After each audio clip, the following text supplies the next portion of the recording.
You are now watching the 84th Annual NAACP New York State Conference Convention. Good evening, everyone, and let me thank you for allowing me to join you this evening with your New York State Conference Convention. My name is Kevin Miles, and I am the Southeast Regional Director for Region 5. But I'll be presenting you tonight with a brief unit administration training.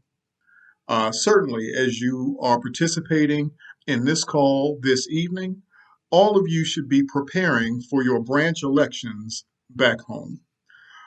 In your branch elections this year, some of you will be returning to roles that you've already had, in which case this training will be a quick reminder.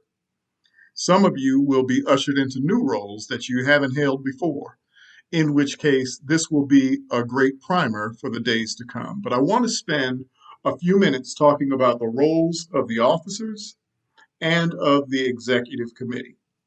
Now, everything that I'm going to touch upon tonight can be found in Articles 7 and 8 of the bylaws, and I strongly recommend that you each get a copy of those bylaws and familiarize yourself directly with the text in each.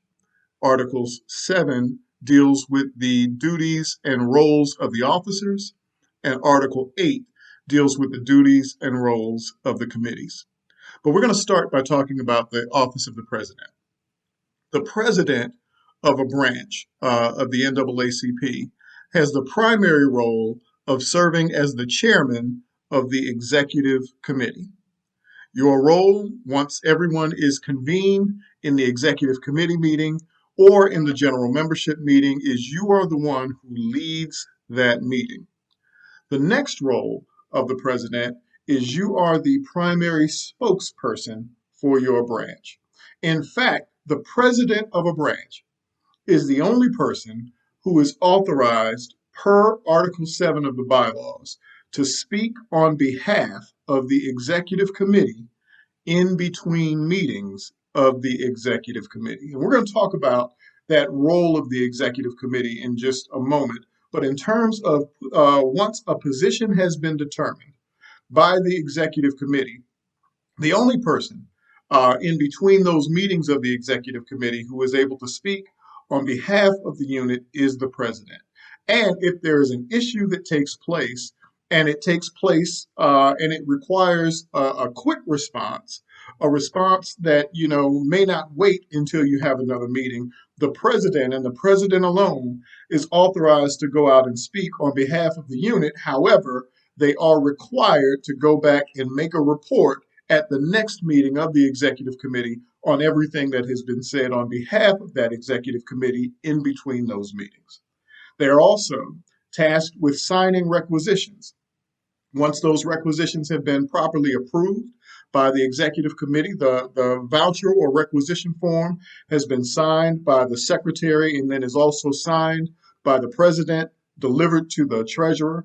The treasurer writes the check, signs the check, and then passes it to the president, and the president is also required to countersign those checks. So those are the things that are listed as duties of the president of the branch. One thing that I want to mention that is not listed as a duty of the branch, the president of the branch does not have the ability to unilaterally decide on things that the branch will do. That authority is vested in the executive committee, of which the president serves as the chair of that executive committee and the spokesperson for that executive committee, either when you are having a meeting, when you're having a press conference or a press avail or something like that, or in between those meetings. The president is the authorized spokesperson for the branch. Now we're going to talk about the vice presidents. The role of the vice president is very simple. Your role is to step in and act on behalf of the president in the absence of the president. If the president is there at a meeting, then the vice president's role is simply to be on standby, to come in, make yourself known. You are a voting member of the executive committee, but certainly your role kicks in at which time if the president is not available. Now, in the event that a president is removed or becomes deceased or something like that and is no longer able to serve, Then the vice presidents ascend in the order of their numerical rank. That ascension does not require an additional election. It does not require any additional action to be taken by the executive committee.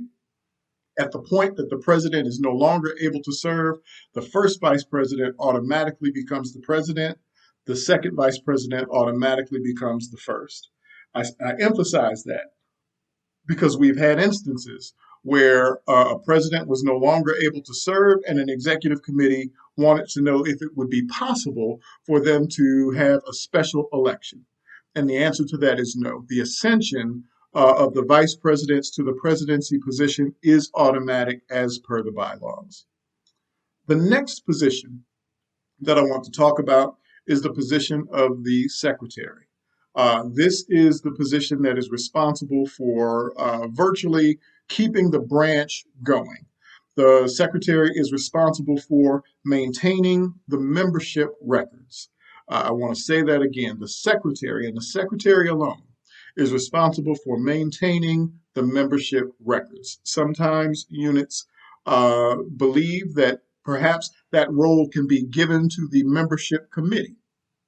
However, the membership committee's role is to put together membership campaigns and to do things designed to increase the membership in the branch. But in terms of actually securing the membership roster and being the person who's responsible for maintaining that, that is the duty of the secretary.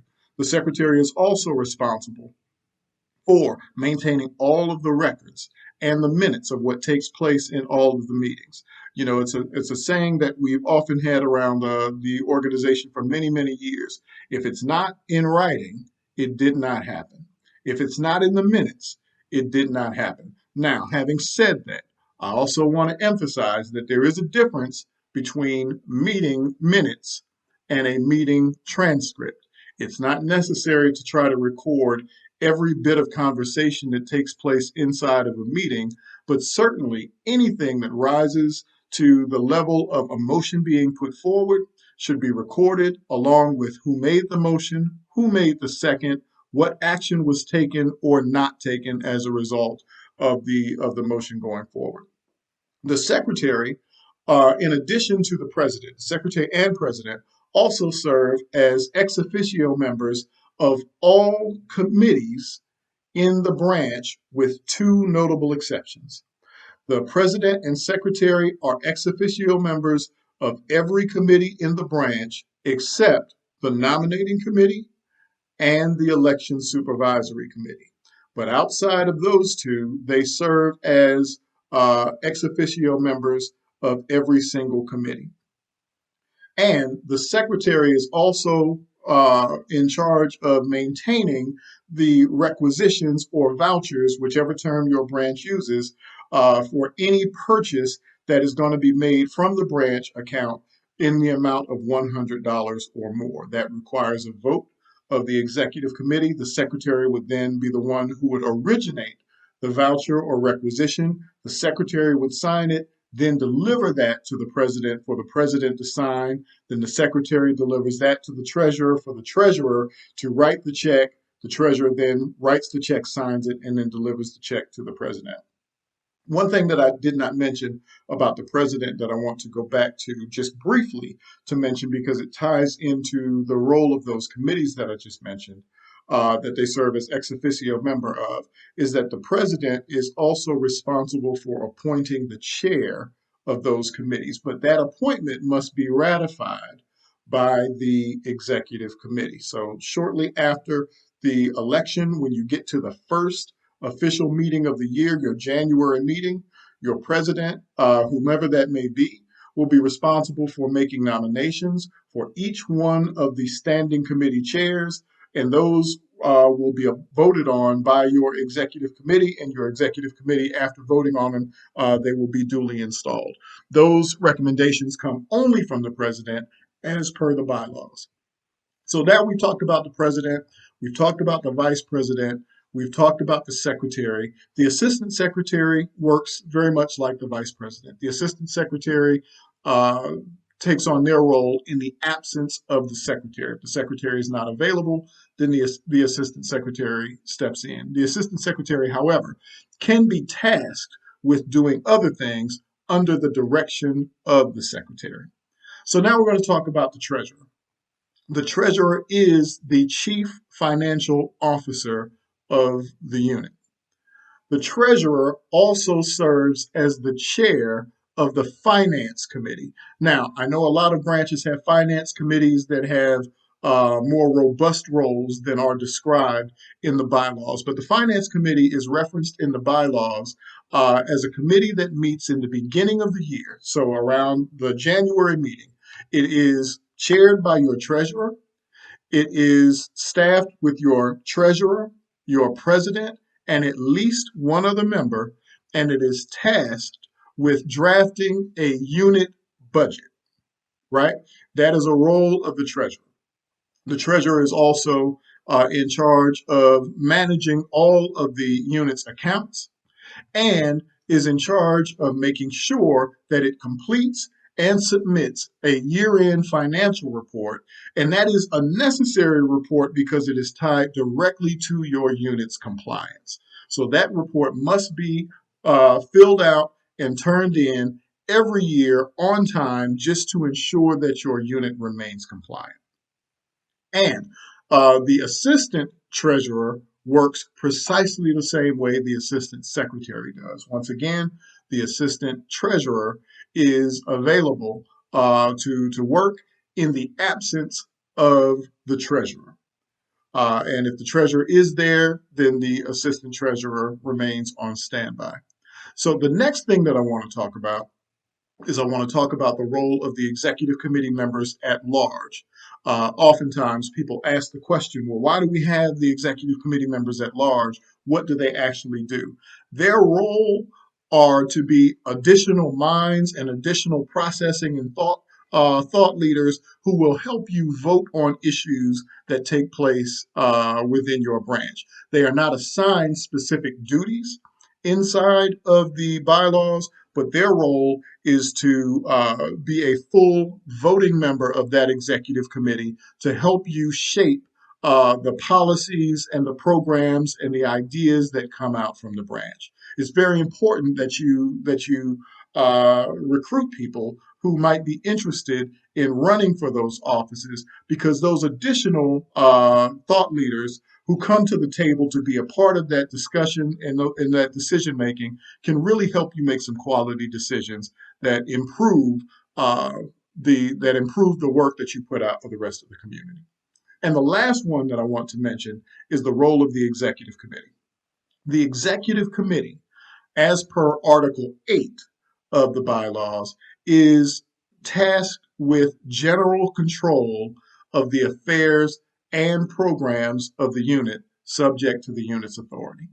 And I want to emphasize the fact that, we as an organization are a purely democratic organization. The power of the organization, the power of your branch is fully vested through the executive committee, not through a subcommittee of the executive committee, not through the elected officers of the executive committee, but the full executive committee. And that consists of your elected officers, your executive committee members elected at large, and your committee chairs. As those committee chairs are appointed in January and ratified by your executive committee, they become members of that executive committee, full voting members of that executive committee, and that full-bodied executive committee, your executive committee members at large, your standing committee chairs, along with your elected officers,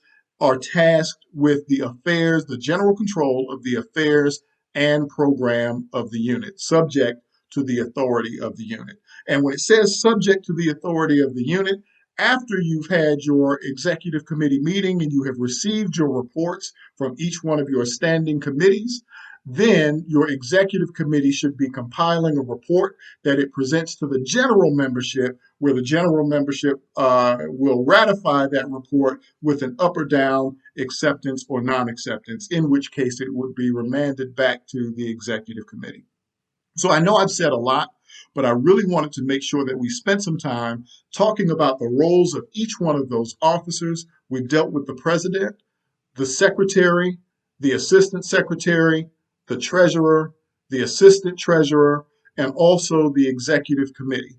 And we've touched upon the executive committee members elected at large. So I hope that this was helpful. I hope that this is information that you can take back with you. Again, if you have any questions regarding the roles of those officers or the roles of any of the committees, that information can be found in Article 7 of the bylaws for officers and Article 8 of the bylaws for the committees. So thank you very much, ladies and gentlemen, and I hope you have a wonderful rest of your convention.